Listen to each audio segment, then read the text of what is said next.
Hello and welcome to Introduction to American Personal Financial Literacy.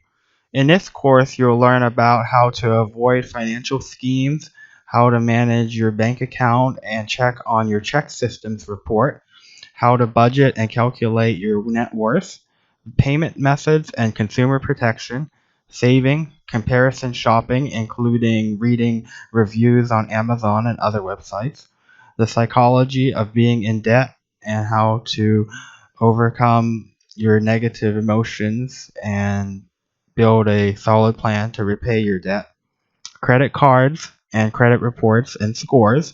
There'll be a lot of detail on these topics because I find them very interesting and many people do not know much about them. Student loans, including federal, subsidized, unsubsidized, and private student loans. Mortgages, car ownership, and car insurance. Job interviews and promotions will be covered briefly, as well as your rights as a worker and how to get your last paycheck and demand overtime pay if you've worked that many hours in a pay period. I will also talk about payroll deductions and income taxes, and self-employment will be covered as well. Investing goals and index funds will be covered briefly, as well as the pros and cons of home ownership, retirement concerns, including how to retire in style, as I call it, identity theft, insurance that includes health insurance, car insurance, and a couple other types such as life insurance and homeowners insurance. The consequences and antecedents of financial decision making, the pros and cons of attending different types of colleges, including private and public colleges, finance in marriage and relationships. I have a very interesting article about that explains how people may be attracted to people who are financially reckless if they're financially thrifty. I'll cover avoiding taxes and tax concerns with children and the finance concerns of having children as well. And it will wrap up with talking about charity and informing others.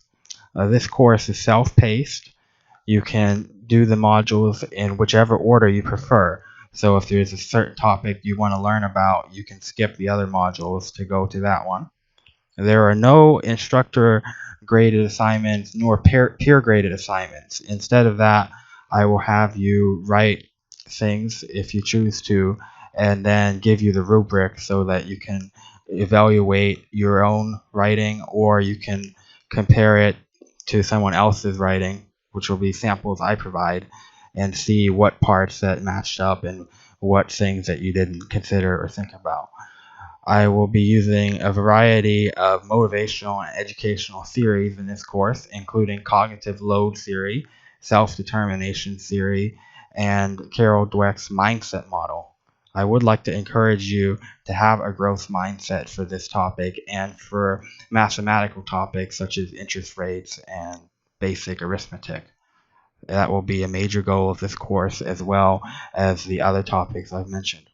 Now, the reason that you'd want to take one of these courses that I'm preparing instead of looking for this information online is because you're not going to get the same structure when you look online, and you may also be overwhelmed because there is just too much information available, and a lot of it is not well organized.